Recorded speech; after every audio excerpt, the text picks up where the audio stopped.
welcome everybody. We are so glad you've decided to join us tonight for what promises to be a wealth of information on Scolopax minor, otherwise known as the American woodcock, or more fondly known as the Timberdoodle. My name is Julie Filiberti, and I am a member of the board of the Friends of Missisquoi National Wildlife Refuge. We are hosting this program this evening along with Green Mountain Audubon. And I know we have participants tonight from all over Vermont and maybe even beyond.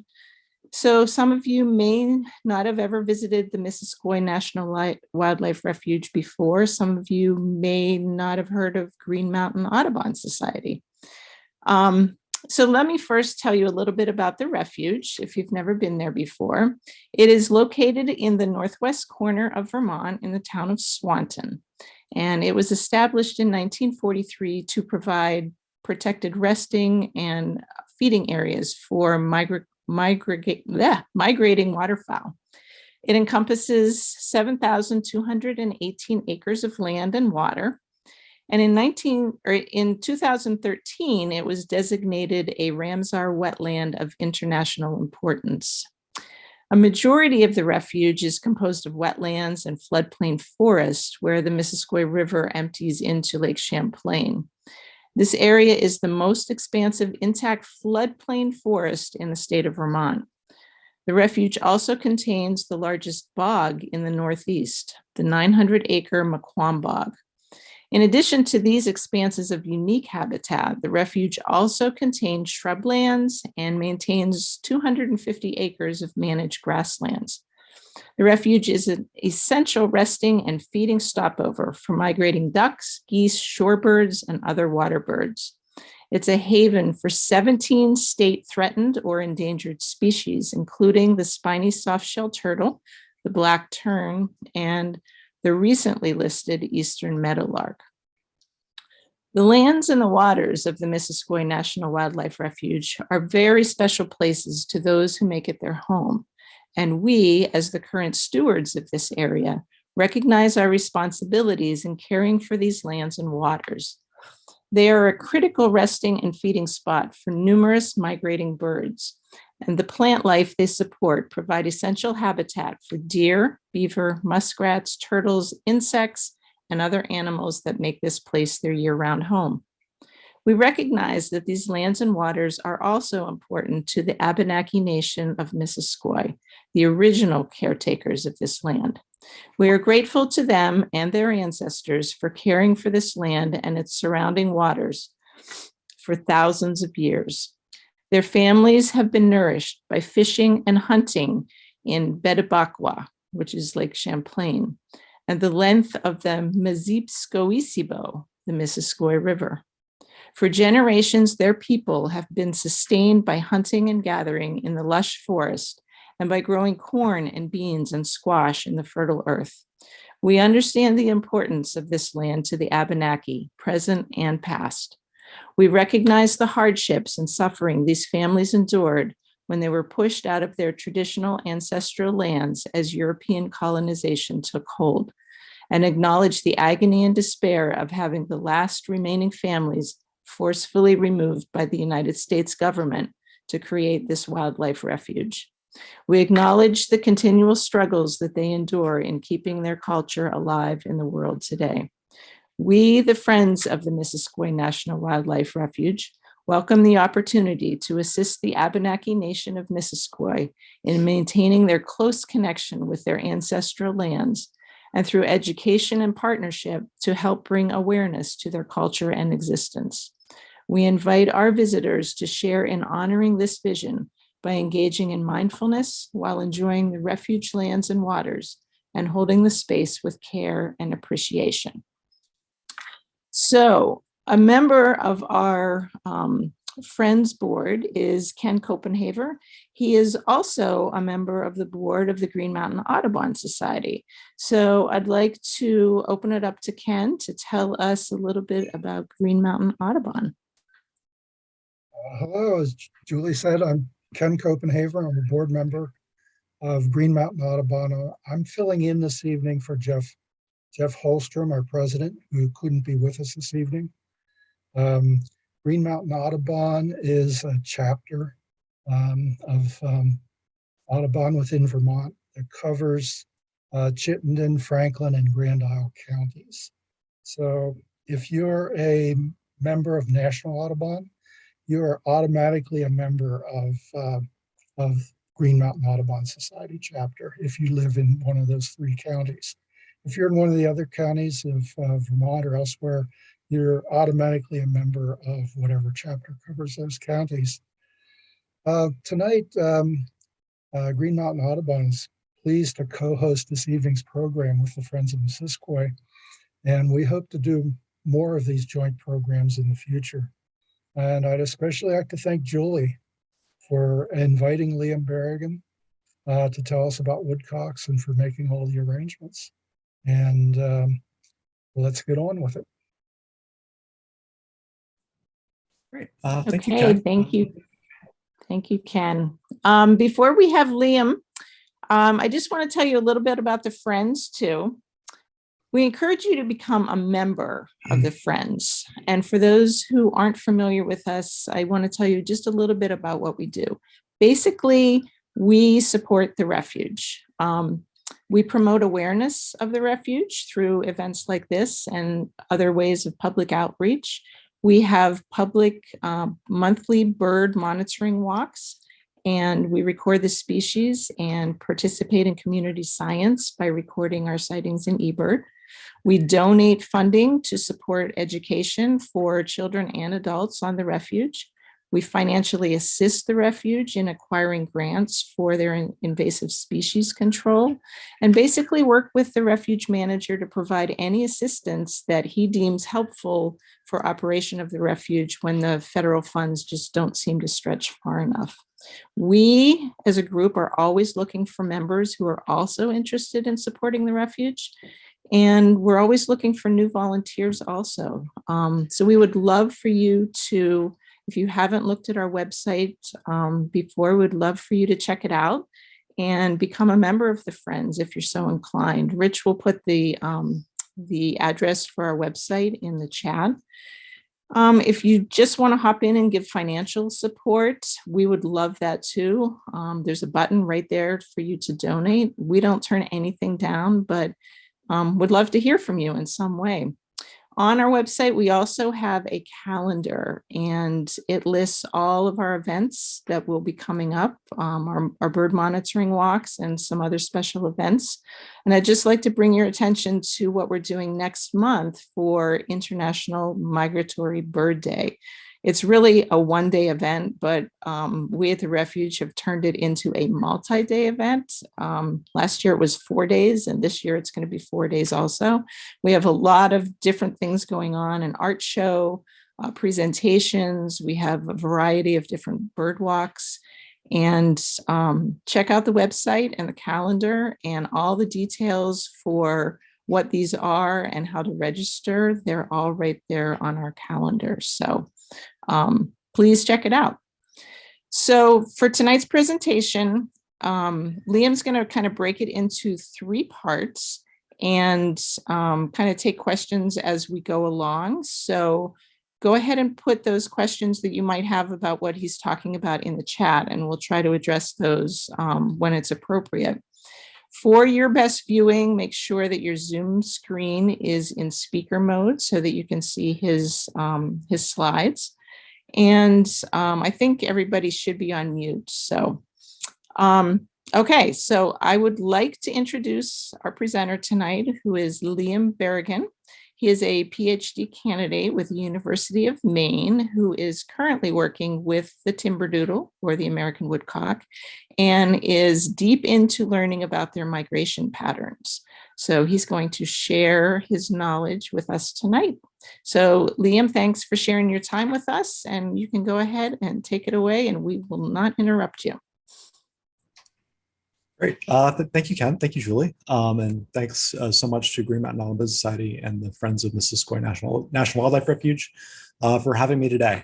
I'll be talking a little bit about the Timberdoodle, or the American Woodcock, which is a species that I've been working on in conjunction with the Eastern Woodcock Migration Research Cooperative, which I'll tell you a little bit about shortly to try and research American woodcock migration and figure out what it can tell us both about the woodcock and about bird migration in general. So I'm going to divide this presentation into 3 sections. Let's see if I can figure out how to advance the slide. There we go. The first is going to be on woodcock ecology, so a little bit about the basics of what it means to be a woodcock, their diet, their habitat selection, a little bit of woodcock history, their closest relatives, and most importantly, what their displays look like and how you can try and find them.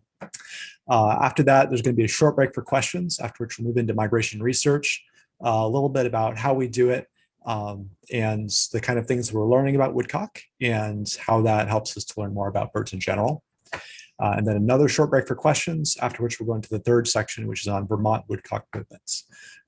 So one of the reasons I'm so excited to be here today is that we've tagged a whole bunch of woodcock in the state of Vermont, including on Missisquoi National Wildlife Refuge. And we've gotten their migration tracks and these really highly detailed maps of where these woodcock actually go. And so I'm going to share some select tracks with you today, and we can see where they went and the interesting behaviors that they showed. But to start, let's move into woodcock ecology. So we've talked a little bit about the fact that woodcock have a whole bunch of different names, some of them rather amusing. The American woodcock's scientific name is Scolopax minor. That being said, it's better known as the Timberdoodle, and depending on where you are, also can be called the Labrador twister, the bog snucker, and the mud snipe. So this strange little bird is actually most closely related to shorebirds such as sandpipers and plovers. It falls within the bird family of Scolopacidae, which is nominally called the shorebird family, because most members of this family eat invertebrates from along the shore of water bodies. Woodcock are the exception in that they are a bit of an earthworm specialist. So earthworms comprise 98% of their diet. They have this very nice long bill, about the width of a dollar bill, actually, that they go and they stick it into the ground, preferably soft ground, maybe something that's a little bit wetter, although they don't like really wet marshes the way that snipe do. So they'll stick their bill into the ground and they'll feel around a little bit to see if they can find an earthworm. When they find an earthworm, if you look at this picture up here, you can see that the top of their bill actually bends back a little bit, which is unusual for birds. They can actually tilt that part of their bill back and forth. It's prehensile. And so when they find a woodcock, they can use that prehensile part of their bill, when they find an earthworm, they can use the prehensile part of their bill to snap down on it and just pull it out and then eat that earthworm. But they're incredibly earthworm dependent. So when you start to see them up here in the northern part of their range, it tends to be when the ice is finally melting and the ground is just squishy enough to stick their bill in and find earthworms. Their reproduction is one of the reasons why they're so well known, at least among birds, and why they're so popular, not only with hunters, but also with bird watchers. So woodcock are a polygynous species, and what that means is that the male's only real involvement in the reproductive process is essentially providing genetic material. The male woodcock go out, they conduct these amazing displays, which I'll talk about in a second, and then females find them. They try and find the male woodcock with the most impressive display. The males mate with the females, and the female goes off to nest and then raise the chicks on their own. The female woodcock's nest typically occurs under some cover on the edge of a forested area. It tucks itself in. It's very well camouflaged. It's very hard to distinguish female woodcock from leaf litter. They'll incubate their nest for 28 days. Then all the chicks will hatch. And as soon as they hatch, they're ready to run around. And then the female woodcock will lead her little brood around for another 34 days before the chicks are finally old enough to go out on their own. But back to their displays. Well, as I said, this is one of the reasons that woodcock are so very well renowned, is that the male woodcock do these really elaborate aerial displays that they use to lure in the female woodcock and attempt to prove why they're the superior mate. And so the way this starts is they start out on the ground, they start flying upward, and they start to do these gradual circles as they go higher and higher. And then eventually they get 100, 200 feet up, and they do these large circles before they very rapidly plunge back towards the ground. So unfortunately, it's very hard to get video of these guys as they're doing that. But Maine Audubon was able to record some of their singing. I believe the audio for this is shared. So do turn your volume up.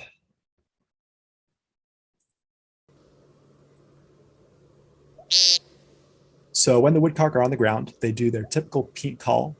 If you're out looking for woodcock, this is the most likely call you are to hear. It's also the easiest to hear. This is the call that males make when they're on the ground, trying to call on females towards their location. Just basically saying, I am here.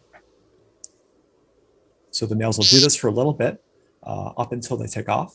This guy waits a couple seconds more.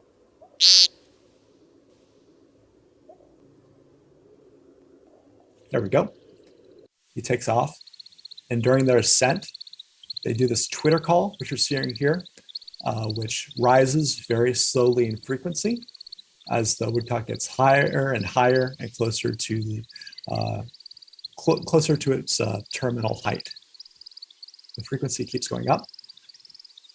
And when it just about reaches the height of its circling, it starts to do these tweets, or this kind of more of a twitterish. The twittering becomes a little bit more intense until it just cuts off, at which point the woodcock plunges back towards the ground, and then it does a final peep once it hits the ground. And if you are extra lucky, you may get to see the male's final display, bobbing with his wings raised as he approaches the watching female. And this bobbing that this male woodcock is displaying here is actually very hard to see. It typically occurs only when the female is right next to it. And it tends to be a, look, I'm a really big woodcock, come mate with me. But thank you to Maine Audubon for that delightful video.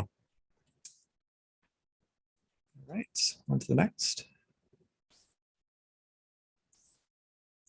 So this is something you can see for yourself right about now, actually. Woodcock displays started in the spring about the same time they come back to Vermont. So you should be able to start to see it, I'm guessing probably around mid-March when the woodcocks start coming back from their southern range, all the way through just about the end of May. You can see this for yourself in fields near wooded areas. They really like those forest edges. So if you go to the middle of the forest, you really won't find much. If you go out into this middle of this cornfield with not many trees around, you also won't find much. But keep to forest edges, especially near fields where there might be a little bit of cover on the ground. So they like a good 6 to 8 inches of grass cover on the field if they can help it. So fields that have been out of commission for a little bit are just perfect for woodcock. For timing, these displays are crepuscular, which means they occur at both sunrise and sunset. Most people looking for woodcock go at sunset. It tends to occur just as things get a little bit dark, so maybe 10 minutes after sunset, and these displays will keep going until things get almost completely dark, so dark that it gets hard for you to see, which should occur 30 to 40 minutes after sunset. So if you wait around 30 minutes after sunset in an area with habitat like this, you're very likely to see woodcock this time of year. If you're ever in doubt as to if you're in a good area for woodcock, check eBird. eBird's your friend, and it has lots of great display locations marked for you to try out. Regarding woodcock habitat, woodcock like early successional habitat. This is primarily provided throughout the Northeast in areas that have been affected by commercial forestry. So say after you have a small clear cut, 2 to 3 years after that, as the trees start to grow back in and you start getting trees that are about 6 to 8 feet high, like you see here, that provide lots of low cover that the woodcock like. They love that stuff and they fly in, and that makes amazing breeding habitat for them. So they're what we call an early successional specialist, which means that they are dependent on early successional habitat for their life cycle. There are a whole bunch of other early successional species, including the golden-winged warbler and the New England cottontail in the Northeast. Well, the golden-winged warbler might not be quite as abundant in the Northeast, although there are a few. Both are actually in the Northeast, but they are declining. The American woodcock is also declining, although it is not in quite as bad shape as either of these two species here. The American woodcock is actually listed by the IUCN list as a least concerned species. They're a very abundant bird in the United States. but their populations have been declining at a rate of roughly 2% per year. So if you were reading the papers in around 2019, you'll remember that there was, and you're really into birds, you remember there was a certain paper published that said that 2.9 billion birds have vanished since 1970 in North America. Most of these 2.9 billion birds were common birds, such as red-winged blackbirds, that have undergone very precipitous declines. Lots of really common species in North America, bird species, are undergoing these fairly rapid declines, which are leading to this fairly rapid decrease in bird abundance. Most birders who have been around a while will tell you that there just are not nearly as many birds as there have been. The American woodcock is what we call another very common species, which is undergoing declines. It isn't quite a species of conservation concern. They're still hunting for it, as I'll show you shortly. But it is something we should keep an eye on just to make sure that woodcock abundances stay high and we can still enjoy this amazing display. Hunting serves as a very valuable tool for woodcock conservation through both license sales, which fund a whole bunch of state programs to bring back woodcock, both through management of state lands and the employment of game bird biologists who do a lot for providing advice for those who want to conserve woodcock habitat and research why woodcock are declining. Hunters also play a really valuable role in a number of nonprofits, such as the American Woodcock Society, which does a whole lot for woodcock habitat management, as well as engaging land management themselves, which is amenable to woodcock. A little bit more on habitat conservation. Some of the really important habitat conservation efforts, especially in Vermont, occur on national wildlife refuges, such as Missisquoi National Wildlife Refuge, as well as another that I'll talk about shortly. Woodcock management also occurs on state wildlife management areas, as well as on land managed by nonprofits, such as Nature Conservancy, which is a collaborator on our project. Another really important part of woodcock conservation is research into their declines and how we can best conserve them. We capture woodcock primarily by capturing them and attaching bands and transmitters. So we catch woodcock using one of two methods. The first that you see up here, this is my predecessor. His name is Alex Fish, who's a PhD student on this project before me. And this woodcock here is caught in a mist net. So mist net is basically a really big fish net that you can put up and hang between two metal poles that is so fine that a bird that's in flight cannot see it. And if the bird flies into it, it can very safely get caught in the net and fall into a little pocket, which is what this woodcock has done here, after which the bird bander, who is never far away, walks up, untangles the bird, and can put a band or a transmitter on it before releasing it. The process is fairly safe with the woodcock. The other method by which we catch woodcock is through spotlighting. Woodcock at night like to roost in fields. And so if you know which fields the woodcock like to roost in, you can go out with a spotlight and you can determine where the woodcock is, shine a light on it, and put a net over it. Important thing to note, this is heavily licensed by both state and federal sources. Do not do this if you do not have a license to do it. We are heavily licensed, and this is all done under appropriate permits and following best capture practices for American woodcock. Do not try this at home, please. After this, we attach bands and transmitters to these woodcock. Traditionally, woodcock have been studied through band recovery. So you put this nice little metal band that the US government makes, especially for woodcock. You put this on their leg, and then you hope at some future point someone sees your woodcock again, either because a hunter harvests it or because you or another scientist like you happens to catch that woodcock. And this is really valuable because you can then study woodcock survival. You can study how many woodcock are reaching certain ages, or you can determine where that woodcock has been in its life. So you can kind of determine migratory connectivity that way. The downside is that it's really hard to catch woodcock when very few of them have these little metal bands on them.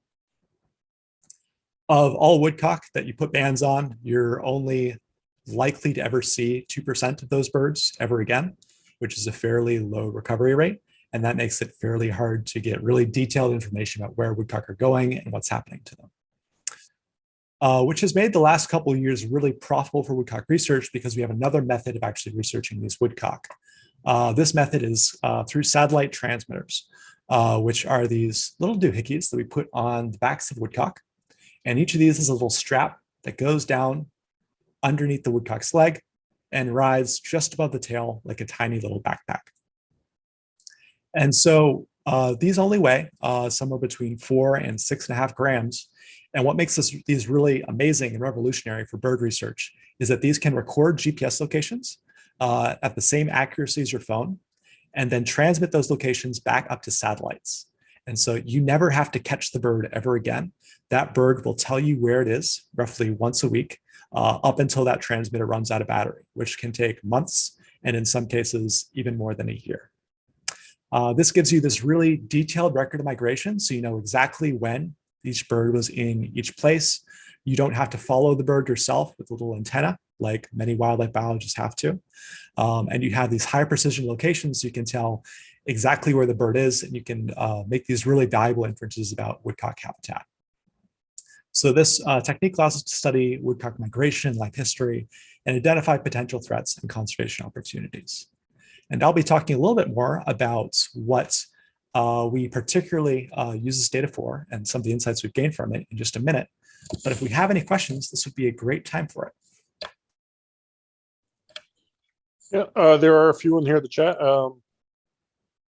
3 or 4 talking about what did they eat before earthworms were introduced in this hemisphere. That's a good question. So that comes up a lot. So there are some native worm species. And so what we think is most likely, and to my knowledge, there's not been a lot of study into this, is that woodcock were reliant on native worm species. A little bit of background. The species of earthworm that we're mostly familiar with is actually an import, I believe, from Europe. And so back before we imported those earthworms, there wouldn't have been any earthworms for woodcock necessarily to eat.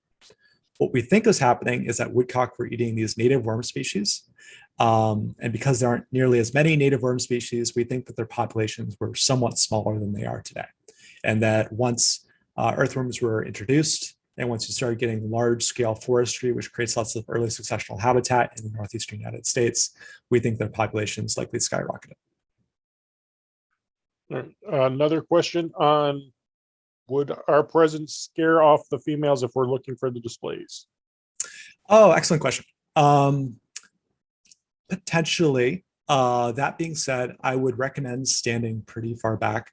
If you can give the woodcock at least 80 feet, that would be preferable. And then even then sit down, potentially even more, maybe up to 100, 150. That being said, if you sit down, you stay very still, and you're just very respectful of the woodcock, they tend not to pay all that much attention to humans. They're very invested in this mating process. And so if you're very still and you give the woodcock some distance, you should be okay. Do they need a minimum field area for breeding? Yes, they do. I do not remember the number off the top of my head, though. Okay. Generally, it's more reliant on, I think, minimum forest patch size rather than the minimum field area. Yeah.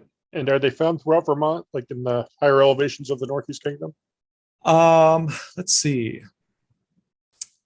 Excellent question. I believe you can find them throughout Vermont.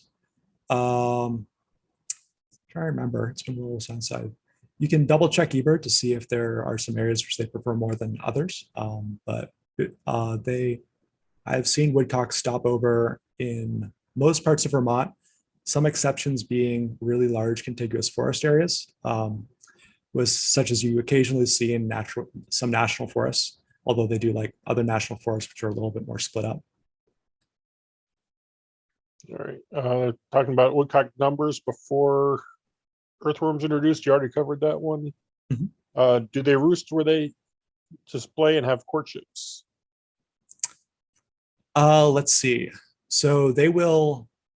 So woodcock habitat choice changes a little bit between the daytime and the nighttime. In the daytime, they like kind of that scrubby early successional habitat that I was showing you with these really short trees that are about 6 to 8 feet high. During the night, they tend to roost in open fields, kind of like what I was telling you to might be good places to look for woodcock with a little bit of cover, maybe 6 to 8 inches, 6 to 12 inches maybe. They tend to roost in the same fields that you can find them displaying near. Yes. Okay. And then a question about the transmitters and how do they get rid of them? So our transmitters are built using a little bit of stretch magic. So the same stuff that you can buy at any craft store. The nice thing about stretch magic is that it is not very resilient towards weather and sunlight. And so our transmitters will actually fall off after they're engineered to fall off after a little bit more than a year, just because the stretch magic eventually cracks, and then eventually the harness will fall off the bird. Okay, let's see, where are we? How long do they typically live, and what do they typically weigh? Oh gosh. Let's see. The typical woodcock. So this is what we call an R-selected species, in that they have lots of young, and a very small proportion of the young actually make it to adulthood. So the typical woodcock, as my advisor likes to say, doesn't make it to adulthood. That being said, if birds do make it to adulthood, they can make it quite a few years. It's hard to identify woodcock age, really old woodcock through plumage, but 4 to 5 year old bird every once in a while would not surprise me. How much they weigh? They are between 130 and maybe 220 grams. I do not remember the imperial units. My apologies. Okay. Should we avoid mowing in April and May? And if their nest is disturbed, can they be rebuilt? Woodcock will attempt to nest multiple times if their nests are disturbed. Yes, they will attempt to breed again. They may migrate between breeding events, which is another story I'll talk about shortly. Regarding mowing, you will very rarely have woodcock nests out in the middle of the field. What you might have instead is, say, a woodcock nest in the side of a road where the vegetation has grown really high, or at the very edge of a forest. They really like that leaf litter because that's what their camouflage is designed to emulate. And so mowing fields, you should generally be okay, unless you really want them to night roost in there, in which case you can leave it unmowed for a little bit, but I don't think there's a massive likelihood of you running over a nest. Okay. So you had a question that says they heard the beeping, peating last spring, but didn't see anything. Is that only when they're doing their flight displays? The painting occurs when they're on the ground, and then it occurs in the same time period as they're doing the displays, but when they're physically painting, they're on the ground. They're hard to see. Flashlights do help. How flexible are the males about their home range? Excellent question.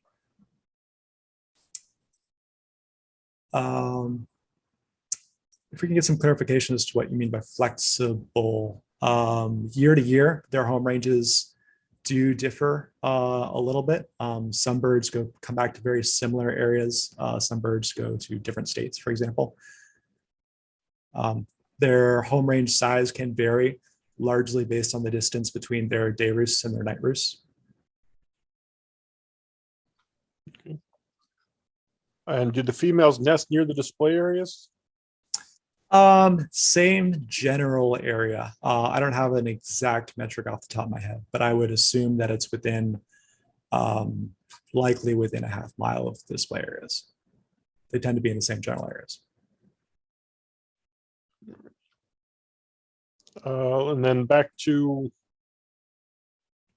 earlier numbers of them. Were there early successional areas before European settlement? There were many early successional species within the Northeast. I'm not an expert on pre-Columbian grasslands. That being said, I would imagine that let's see, forest management practices by indigenous peoples had a large role in that, as well as naturally occurring fires. And then what color is their eye shine? That's an excellent question. Um, I have always had a very hard time with woodcock eyeshine, I'll be honest. Some people swear they see it. I've had a hard time seeing them. When I identify woodcock in the grass when I'm spotlighting, I generally do it by the shape of their body. You can't really do color because they blend in so well, but you can generally just pick out the shape of a little plump little bird just kind of lying in between the grass. All right. Okay, it looks like we're caught up for now. Perfect. Thank you. If I missed something, put it back in the chat. We'll get to them later. Great. Thank you. All right. So now on to the next section. What can woodcock teach us about bird migration? So let's go over first a bit of a typical example of what we think of when we think of bird migration in North America. So the yellow warbler is a really great example of what we think when we think of a typical north-south migrant. Yellow warblers spend the winter down here in South America, Central America, and a little bit of Mexico.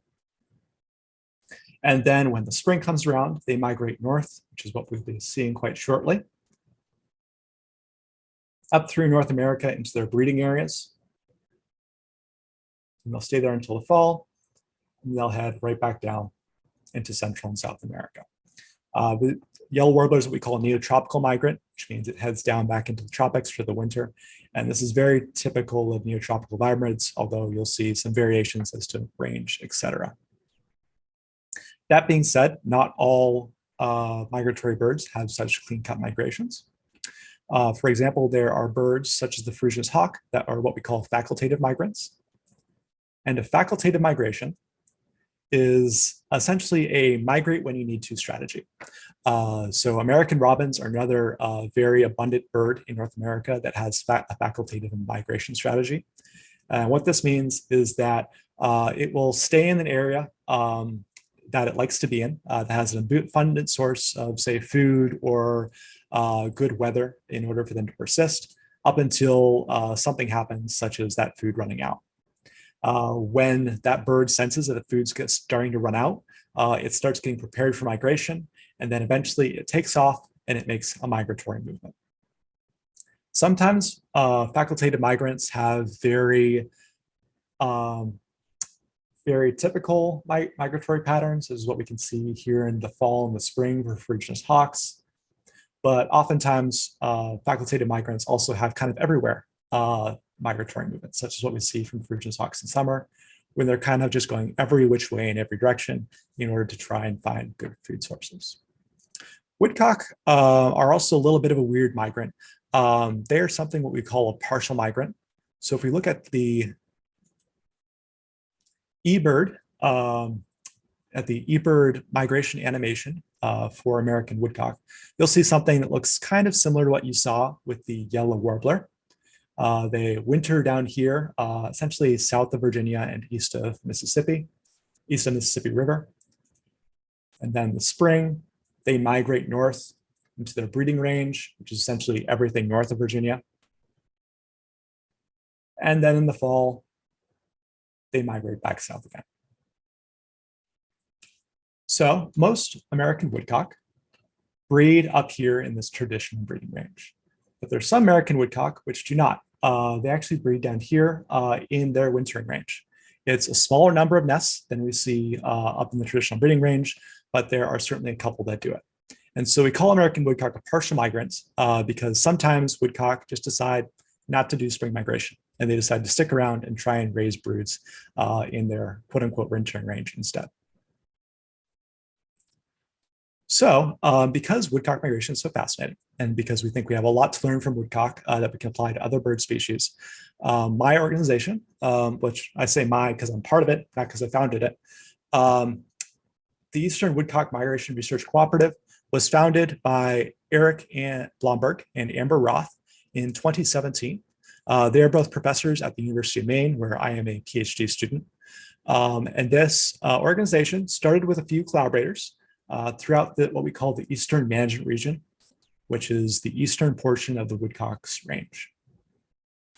Since 2017, this partnership has expanded significantly.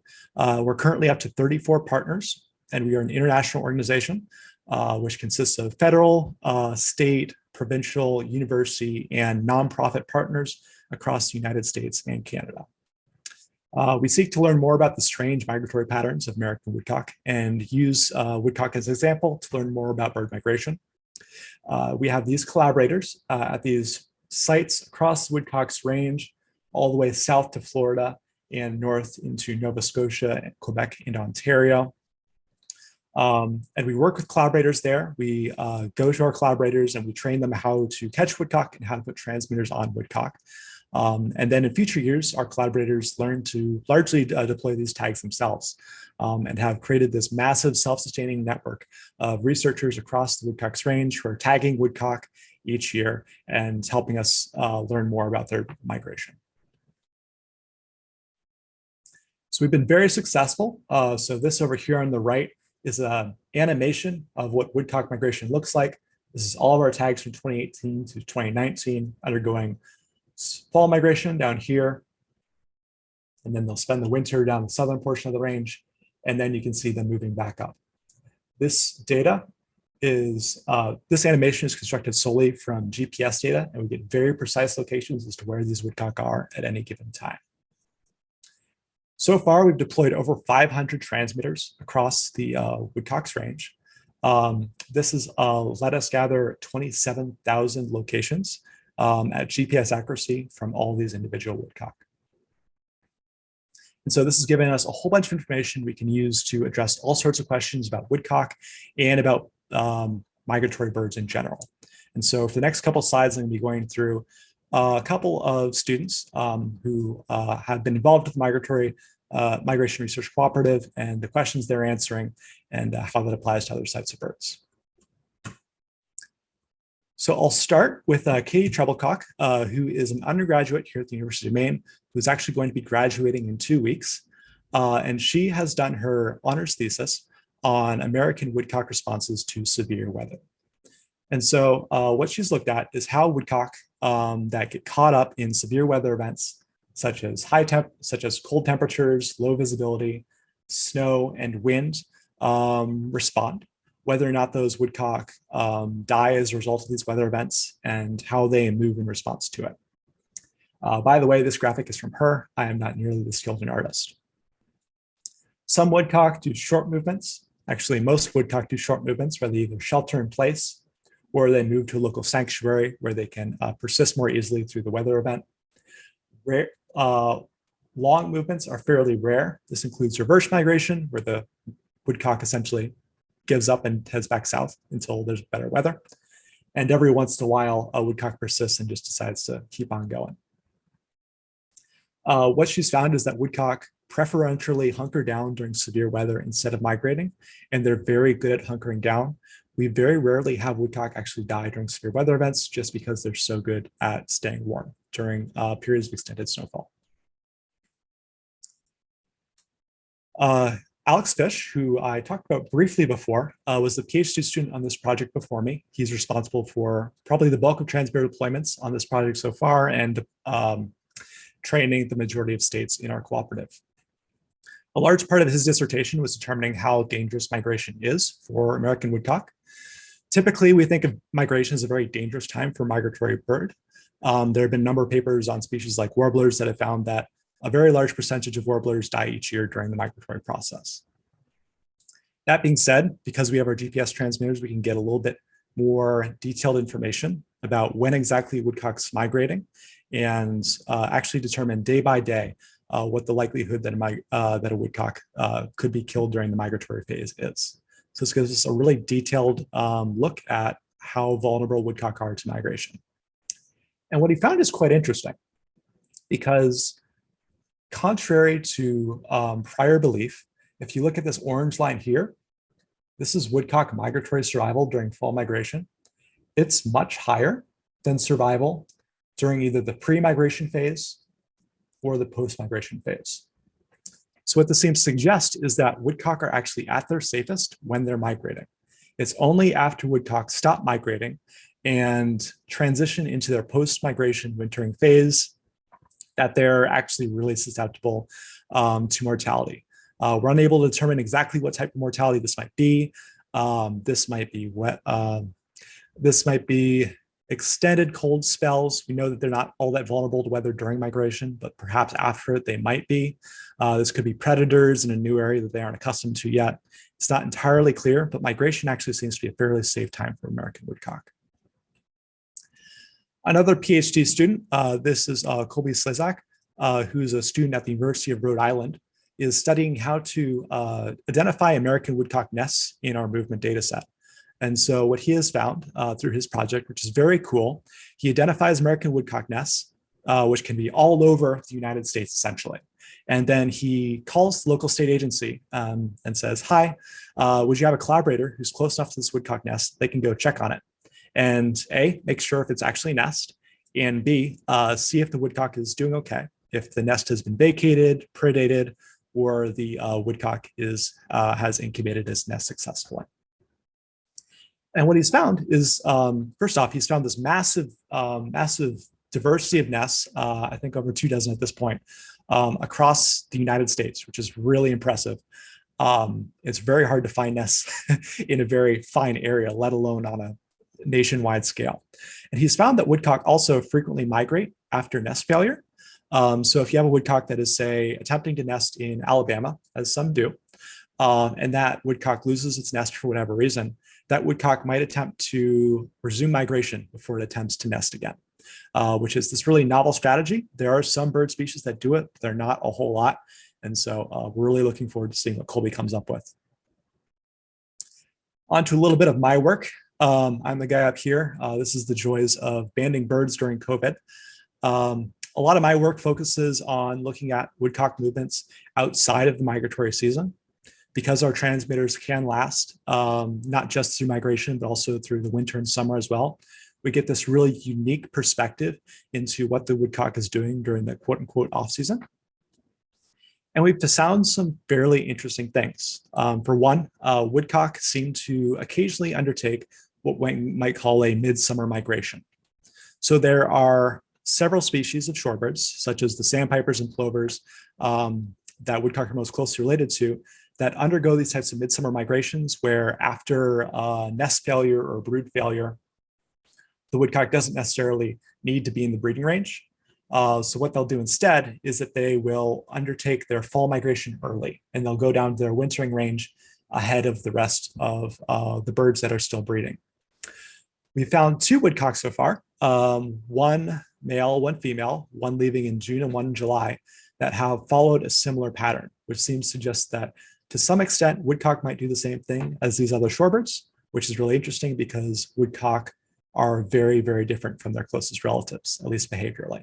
So that's a fairly cool discovery that we're looking more forward to examining more this summer. We've also found that woodcock do a lot of late spring ranging.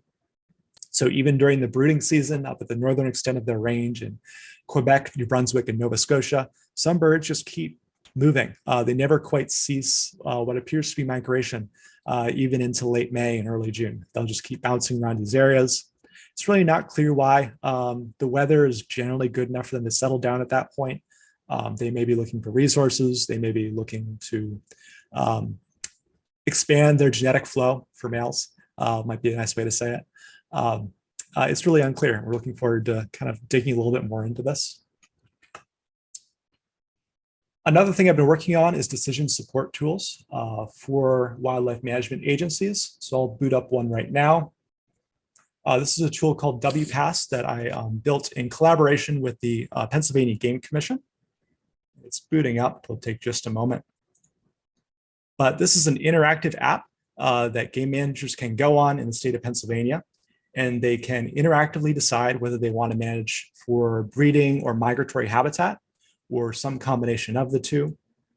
So here's what breeding only habitat looks for American woodcock in Pennsylvania. And here's what migratory only habitat looks for woodcock. And they can interactively decide how they want to manage for breeding and migratory habitat based on their own management objectives, and then zoom in on their state game land, which is here, and use this to decide where is best to manage for woodcock habitat. So I'm a big believer in these interactive tools for trying to bridge the gap between scientists and managers. And this is one that I've been involved with in Pennsylvania Game Commission. And I hope I get the chance to get involved with others before too long. On to the next one. So next research steps for the project. We're still deploying some transmitters, hopefully some in Vermont next year. I'm also hoping to go up to Nova Scotia this fall to help deploy some transmitters there. And we're currently involved in continuing to deploy transmitters as long as we can, while also starting to compile some of this data into publications and new knowledge about American woodcock and bird migration in general. We also have a new doctoral student coming on board in the Blomberg and Roth labs at University of Maine, as well as a new postdoc who's going to help us deal with this ever-expanding data set and try and make some sense of it.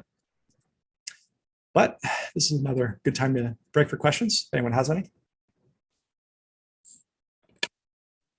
There's a couple. This was on a pasture-based farm in October. 24 woodcock roosting or feeding on the ground, and I was wondering if they migrate in groups or if that was just a single family.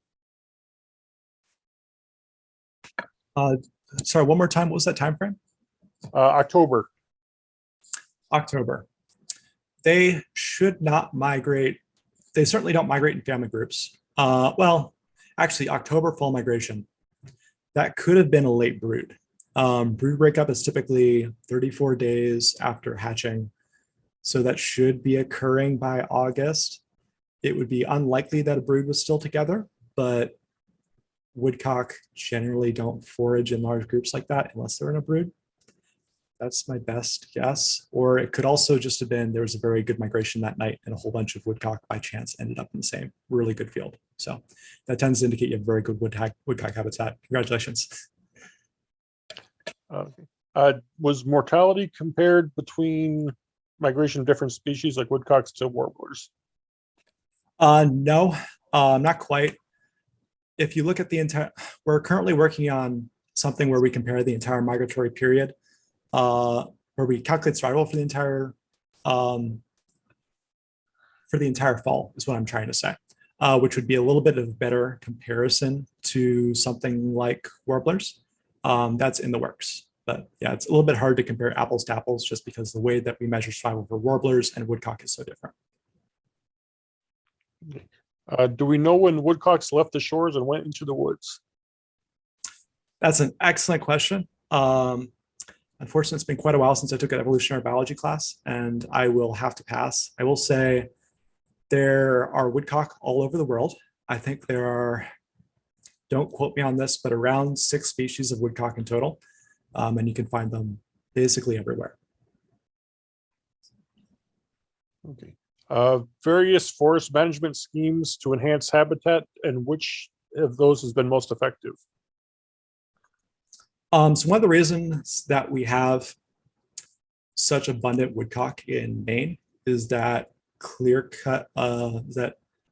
small clear cuts are fairly abundant here. They really like those large patches of early successional habitat that come in all at once. That tends to be the kind of thing they like. That being said, the habitat they use does change based on where you are. So for example, last year I did a whole bunch of woodcock tagging in South Carolina. And what they really like down there is essentially pine savanna, where you have this even-aged pine overstory, but under that, you basically have grass, which is a good 2 feet tall. So it does depend a little bit more on where you are, but in Maine, they really like their clear cuts. What is like wetlands. Sorry. What's the leading cause of mortality? Oh, excellent question. Also a paper. I have not read a paper on this recently. If I had to make an educated guess, predation, I will say that bird predation, so that the type of predation birds undergo tends to vary a lot year to year. Predation of some sort or another. It's not kind of unclear what the primary predators would be. Do males continue feeding after they mate? Would you hear those into June and July? Yes. So till June or July is questionable. You might get some in June. I think July is a little late. Males will continue painting because they're polygynous. They'll take as many mates as they possibly can. They'll continue painting until the last females have kind of stopped looking for mates. Sometimes you'll get females in, say, May that have already tried to lay a nest and something might have happened to the nest. And so they'll go back to try and find another male woodcock to try and start over. That's kind of what those males hang around in May are looking for. Besides that, though, I would think by early June / definitely July, they should be tapering off. And then do woodcocks migrate in groups? We do not believe they migrate in groups. That being said, you do get larger pushes of woodcock migration. So for example, the Wild Bird Fund tends to find a whole bunch of, which is a rehabilitation clinic that works in New York City, where a whole bunch of woodcock unfortunately do get injured. They tend to find these large pushes of woodcock on similar nights. And so we do get these large movements of woodcock moving at the same time, but they aren't necessarily moving together. And so when you say birds will migrate after a nest failure, does this mean mainly the females? Yes, the females. Okay. And this might be better for after the Vermont section here, but how do you volunteer to be a nest checker? Oh gosh. Typically we tend to do nests on a case-by-case basis through the state management agency, just because they have a fairly good network of biologists who are within the state, and they can be fairly close to any given nest. I would hesitate to take on volunteer nest checkers as our nests per unit area is very, very low. For example, I'm not sure we've had a verified nest in Vermont so far this year. It may happen before the end, but even then, I'm not entirely sure what part of Vermont it would be in. That being said, if you're more interested in the cooperative and learning a little bit more about us, I've got our website at the end. It's woodcockmigration.org. All right, that's all that's pending for right now. We'll jump into the next part. Great, thank you. All right. And a little bit more about Vermont, woodcock movements in Vermont. So one of the reasons that I'm really excited to be here today, as I mentioned before, is that Vermont is one of the places where I've gotten to come out and help a bunch of our collaborators tag woodcock. And in particular, we have been tagging woodcock at these 3 study sites. Of course, this includes Missisquoi National Wildlife Refuge, but also Silvio Conte National Wildlife Refuge up in northeastern Vermont, as well as the Helen W. Buckner Preserve, which is owned and operated by the Nature Conservancy down in southwestern Vermont. And since we started tagging woodcock down there in fall 2020, sorry, I think my video has stalled. There we go. Since we started tagging woodcock in Vermont, we have deployed 28 tags, spread more or less evenly between these 3 sites in northwestern, southwestern, and northeastern Vermont, and collected we are likely over 1,900 locations by this point. We still have some of those tags on the air today. And so for this next graphic, I took all the Vermont locations from birds so far and displayed all of their fall migrations overlaid on top of each other. So this is a little snapshot of fall migration out of Vermont. Let's see if I can get this to load. There we go. So here are 3 sites. Birds move at the end of September down and then very quickly disperse throughout the southeastern United States. You can watch that again.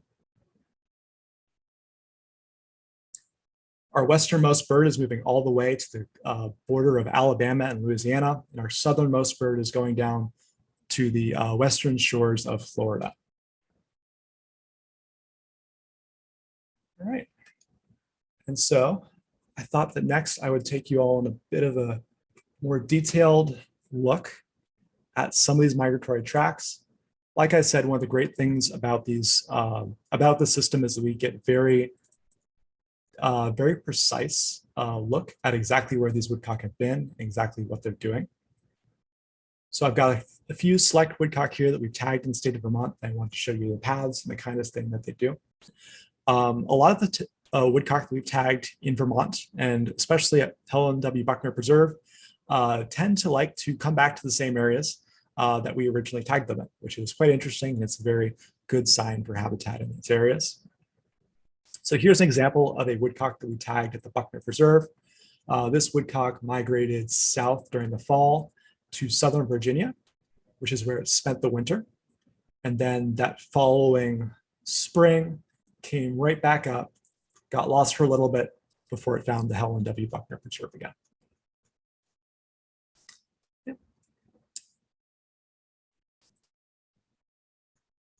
Here's another bird that was tagged at the Helen W. Buckner Preserve.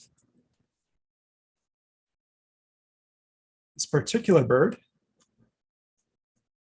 headed down here south to Sumter National Forest. We don't get a lot of birds on national forest lands just because national forests tend to manage for a whole lot of contiguous forests, which is really good for a whole lot of different wildlife species. Woodcock don't like contiguous forest quite as much as everything else. So this is a quite remarkable woodcock path, and this one used this uses national forest quite a lot.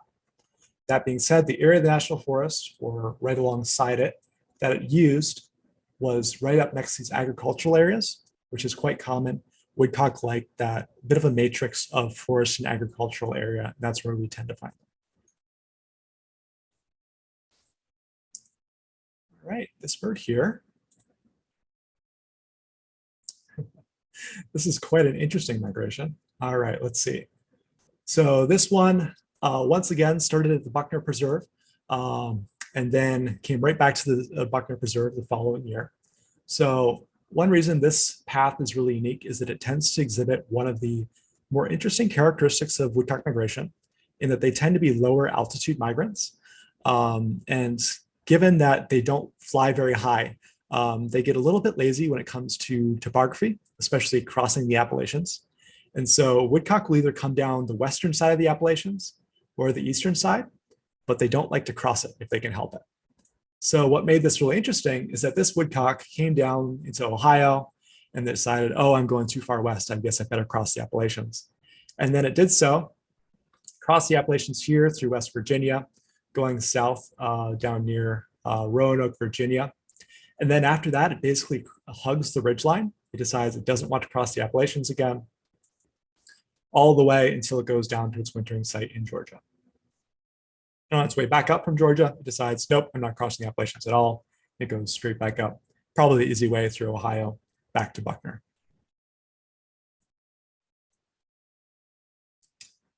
This bird here, oh yes, this is one of my favorites. So this is another Buckner tag bird. This bird, we did not get a return spring migration from. But one reason why it's one of my favorites is that it went right back down to this site in North Carolina. This is the James W. Webb Wildlife Management Area, which is an area where another collaborating agency, the South Carolina DNR, it helps to tag woodcock. And so this area of the Savannah River tends to be very popular among woodcock. A lot of woodcock like to spend the winter down there just because there's so much heavily fragmented forest, which they love, but it's also very wet, which means lots of nice earthworms, which they love to eat. And so this bird actually went on the same preserve that I was trying to catch woodcock on. I attempted to catch this bird unsuccessfully because it had decided to go into this wetland where it had, I think, knee-high water, and enough greenbrier, I think, to probably stop an elephant. So I was unable to find this particular bird, but I knew it was out there just waiting for me to try and catch it. All right.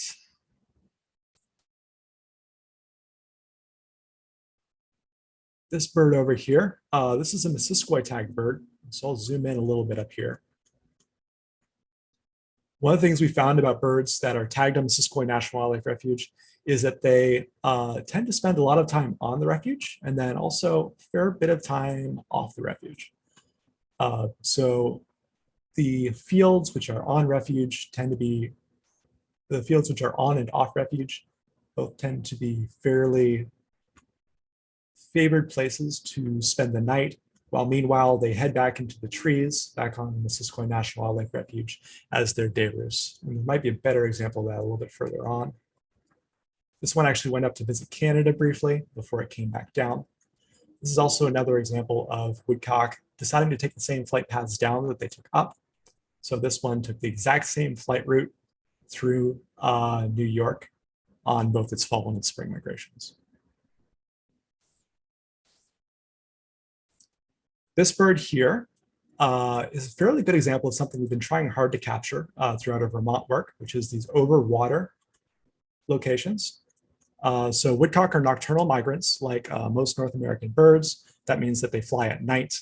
And so we've programmed our transmitters to take some locations at night to try and identify these nocturnal locations. Here is one showing that this bird crossed the Delaware Bay. And because our tags can identify altitude, we know that this bird was exactly 34 meters above the water, which is not very high at all. It's around 100 feet as it's flying across the Delaware Bay. That being said, the Delaware Bay is a fairly modest sea crossing for these birds. We've had birds regularly cross the Bay of Fundy into Nova Scotia.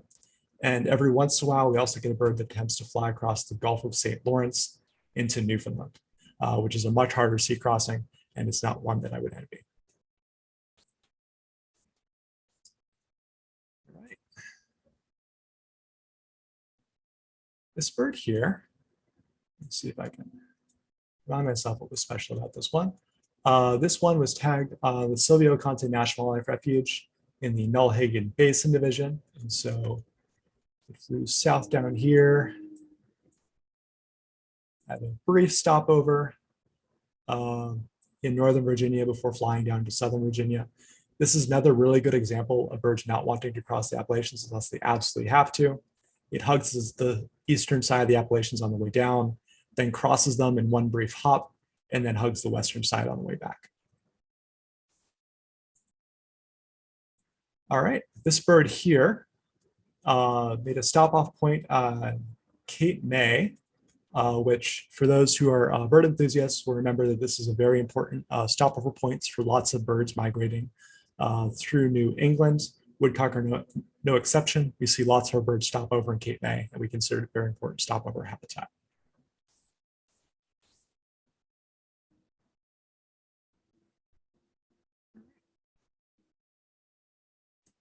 This bird here, originally tagged on the Silvio Conte National Wildlife Refuge, flew south before making a stopover in Pennsylvania, flying south into South Carolina.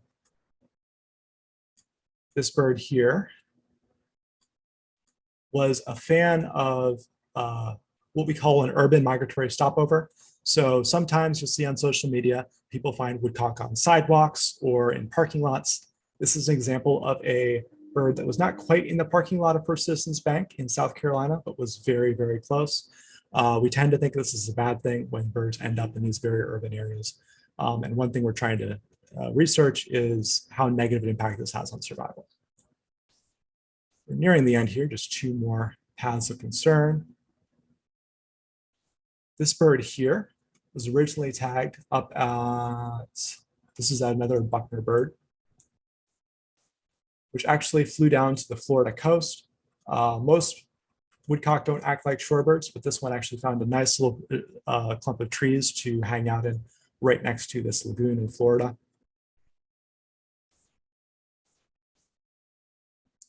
And finally, here we go.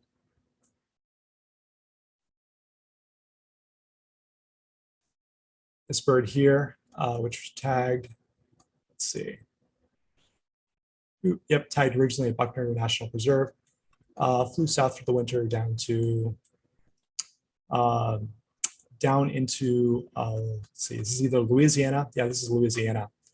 This is a rare instance of a bird actually crossing migratory boundaries. Usually birds don't cross this Indiana line. but every once in a while they do, and this helps us to estimate population connectivity between the western woodcock and eastern woodcock when they make these types of movements. All right, so to finish up, I'll share my slides again. I would like to thank everyone who's collaborated this project, which is quite a lot. This has included dozens and dozens of biologists and technicians across the United States and Canada. In particular in Vermont, I'd like to thank Vermont Fish and Wildlife, the Audubon Society, both Green Mountain and National, as well as the Nature Conservancy and the U.S. Forest Service. I'd also like to thank the U.S. Fish and Wildlife Service, including their Migratory Bird Office and the Refuge staff, particularly at Missisquoi National Wildlife Refuge and Silvio Conte National Wildlife Refuge, for all of their amazing help and support buying these tags and helping to deploy them. I'd also like to thank Green Mountain Audubon Society and Friends of Missisquoi National Wildlife Refuge for having me today. And finally, if you'd like to learn more about the project, please check us out at woodcockmigration.org. Thank you. Happy to take any questions. Well, they're not specifically questions here, but one nice thing about these Zoom presentations is we get people from Addison and Southern Chittenden County reporting sightings right now, or Really? at least audible reports, not sightings. Oh, that's perfect. So, Moncton, Cornwall, and Charlotte, people are hearing them as we speak. Oh, nice. And a question about, do they exhibit site fidelity? Site fidelity. Sometimes they do, sometimes they don't. A lot of those birds that I was showing you from areas such as Missisquoi and Buckner Natural Preserve, we're coming back to those same areas. I think that's true of a lot of the birds in Vermont. They tend to like to come back to the same areas year to year. That's not true of everywhere. Sometimes we have birds that just kind of spread out. We've had birds that have been tagged in the east just decide to go to Minnesota. Sometimes it does happen. What do they find to eat when they land in urban areas? Not a lot. So they'll find areas that are off to the sides, such as old abandoned lots, or I think one famous, well, one quote unquote famous one is along the side of a train track. Central Park in New York City is really good for these birds, just because it's a little bit of green space in this large urban area. In these urban areas, this is one reason why green spaces are so important. It's the only places that woodcock can actually find earthworms in these urban areas.